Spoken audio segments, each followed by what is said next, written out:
حضور نے فرمایا اللہ اس شخص کے چہرے کو تر و تازہ رکھے جس نے میرے سے کوئی حدیث سنی، پھر جیسے سنی اس کو ویسے آگے پہنچا دیا۔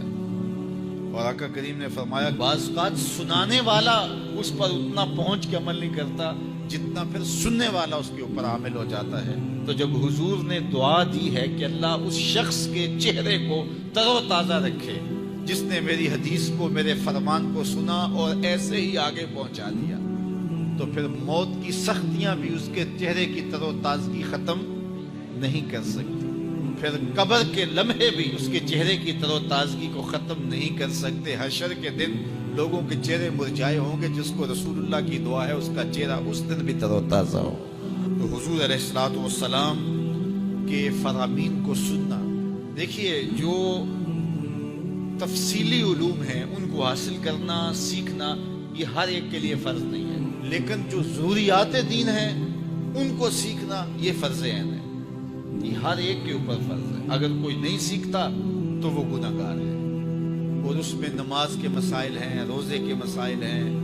حج کے مسائل ہیں، زکوٰۃ کے مسائل ہیں، اگر کاروبار کرتا ہے تو بیع و شراء کے مسائل ہیں، اور کفر اسلام کی ضروری باتیں ہیں کہ کفر کیا ہے، اسلام کیا ہے۔ تو یہ ساری ضروری چیزیں جو ہیں ایمانیات سے جو تعلق رکھتی ہیں، ان کا سیکھنا جو ہے ضروری علوم کا یہ ہر ایک کے اوپر فرض ہے۔ تو اس لیے آپ لوگ اپنا وقت کچھ نکال کر کے جو ہے وہ اس کے لیے صرف کریں، اور ضروریات دین سیکھنے کے لیے کچھ فرصت کے لمحے نکالیں۔ لوگ کتنے طویل ڈپلومے کرتے ہیں، کاروبار سیکھتے ہیں، کن علوم میں مہارت ہے جو ہمارے لیے بالکل غیر ضروری ہے۔ کسی نوجوان کے پاس بیٹھ جاؤ نا تو وہ تمہیں بتائے گا کہ کس کرکٹر نے کس میچ میں کتنے سکور کیے تھے، لوگوں کی یہاں تک معلومات ہے، اور وہ 15 سال پرانا میچ ہے، اس کے اندر کس نے کتنے آؤٹ کیے تھے، کتنے وکٹیں لی تھی، کتنے جو ہے وہ اس نے سکور کیے تھے، اور اس کی پوری زندگی کے سکور کتنے ہیں، کیسی کیلکولیشن ہے، اور کس قدر لوگوں کا پکا حساب ہے۔ یہ وہ چیز ہے جس کا نہ دنیا میں فائدہ نہ آخرت میں فائدہ، لیکن دلچسپی ہے نا،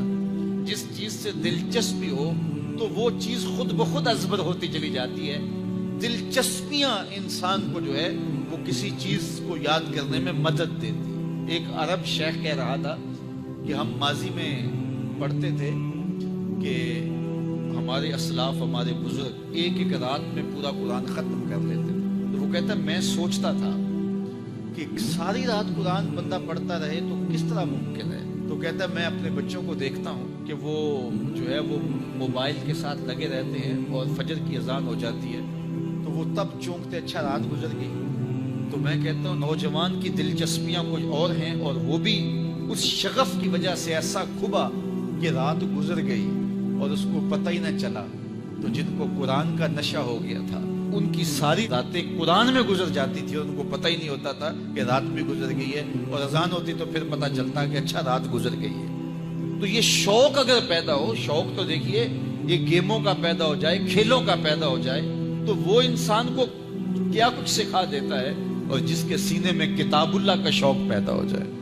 تو پھر کیوں نہ اس کے سینے کے اندر جو ہے وہ طلب کتاب اللہ کی تلاوت کی پیدا ہوگی۔ تو اپنے سینوں میں علم حاصل کرنے کا شوق پیدا کرو، علم سیکھو، اپنی نسلوں کو سکھاؤ، اپنی اولادوں کو دین سکھاؤ،